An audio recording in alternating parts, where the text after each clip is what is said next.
À la veille du saint Shabbat de la Parashat Teruma, durant la semaine où tombe le 7 Adar, jour du décès de notre maître Moshe.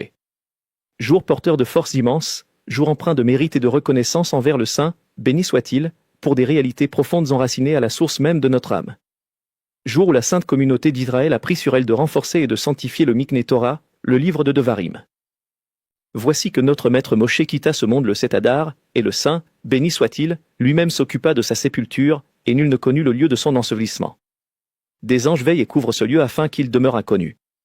Ainsi trouvons-nous maintes fois dans les paroles de nos sages que l'on tenta de découvrir sa tombe, il montait sur la montagne et la voyait en contrebas, il descendait de la montagne et la voyait au sommet.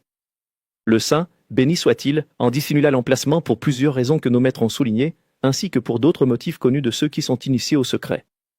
Mais la force de Moshe est grande, puissante, agissante, et présente en chaque génération. Il existe diverses opinions quant à la manière dont cette force se manifeste à travers les générations.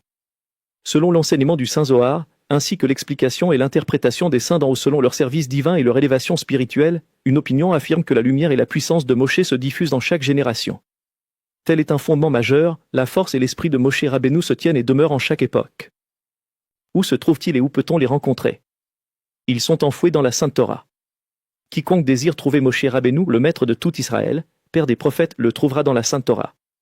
Contrairement à la tombe d'un juste, vers laquelle l'homme se rend pour prier et demander que le juste intercède pour lui dans les cieux, chez Moshe Rabbeinu, en chaque génération, la force de sa connaissance se trouve dans la Torah.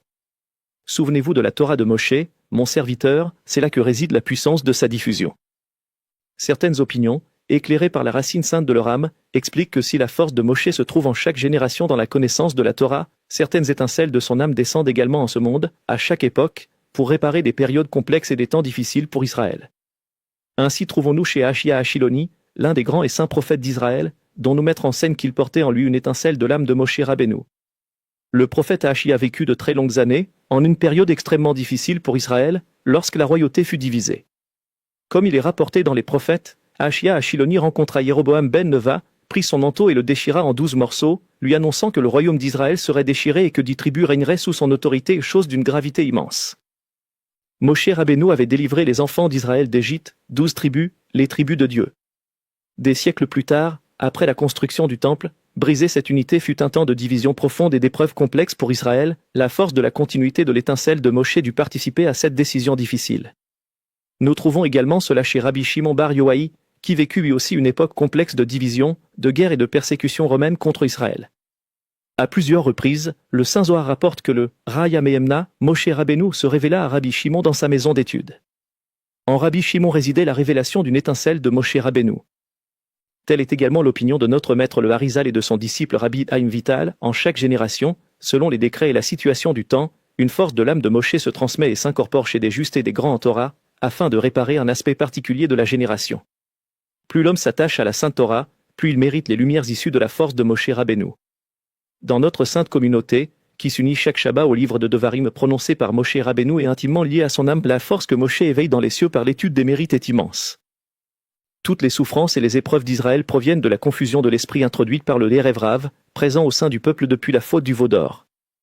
Ainsi en est-il de tous les obstacles, de toutes les dissensions dans chaque génération et dans chaque communauté, ainsi que de tous les maux, ils trouvent leur source dans le Erev Rav.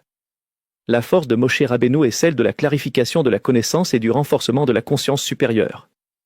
Par sa puissance, les mondes supérieurs et inférieurs s'unissent. Ainsi, chaque saint Shabbat, lorsque l'on veille à lire et à prier dans le livre de Devarim, nous renforçons et amplifions la dimension de la connaissance, pour nous-mêmes et pour le monde entier. L'étincelle de Moshe Rabbeinu se fortifie en chacun, et nous multiplions et accroissons sa force dans le monde. Nombreux sont ceux qui recherchent la délivrance auprès des tontes des justes, alors que la délivrance se trouve près de l'homme, dans la Sainte Torah et dans le livre de Devarim, qui contient les remontrances de Moshe Rabbeinu, son testament, et d'autres secrets profonds. Nous nous tenons au jour de la délivrance et à la racine même de la délivrance. Israël est investi de la mission de Moshe Rabbeinu, délivrer les enfants d'Israël. Comme le dit la Guémara, dès l'entrée du mois d'Adar, on augmente la joie. Rashi explique Adar et Nissan, car la délivrance réside en Adar. Le 7 Adar est le jour de la naissance de Moshe Rabbeinu, jour où, à sa venue au monde, la maison entière se remplit de lumière. Et à Pessah, il se leva pour faire sortir Israël d'Égypte. Notre maître le Horaïm, dans la Paracha Shemo, explique le verset « Nuit de garde est-elle pour l'Éternel, pour les faire sortir du pays d'Égypte, cette nuit est pour l'Éternel, nuit de garde pour tous les enfants d'Israël, pour leur génération. Selon ces paroles, l'Écriture fait allusion à 5 miracles prodigieux que cette nuit porta, le premier, au jour d'Avraham Avinu, lorsqu'il frappa les 4 rois et les attaqua de nuit, le second, lors de la sortie d'Égypte, comme il est dit, il advint à minuit, le troisième, au jour de l'Iskiyahu, lorsque l'ange frappa le camp de Sanhériv, comme il est dit, et il advint en cette nuit-là, le quatrième, au jour de Mordecai et Esther, en cette nuit-là, le sommeil du roi fut troublé, le cinquième, lors de la délivrance future. Moshe Rabbeinu prolongea et amplifia la délivrance semée et enfouie pour la rédemption. Plus nous agrandissons et élargissons la connaissance supérieure issue de sa force, plus nous étendons sa présence dans le monde et renforçons l'accomplissement de « La terre sera remplie de la connaissance de l'Éternel », attirant des étincelles de Moshe Rabbeinu pour réparer la confusion engendrée par le « Erev Rav ».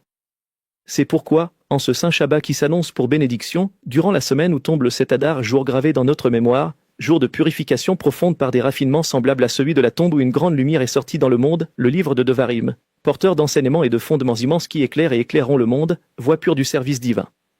Et à mesure que le temps avance, cette lumière brille davantage, tel le soleil resplendissant. Renforçons le livre de Devarim de toutes nos forces, comme acceptation et commandement gravés pour mémoire éternelle, accroissons l'unité et éloignons-nous de la division, sanctifions la voie droite et bonne selon la pureté de la sainteté, dans le chemin de la sainte communauté. Le Shabbat n'est pas destiné au cri, et avec la force de Moshe Rabbeinu et du livre de Devarim, la délivrance est proche d'advenir.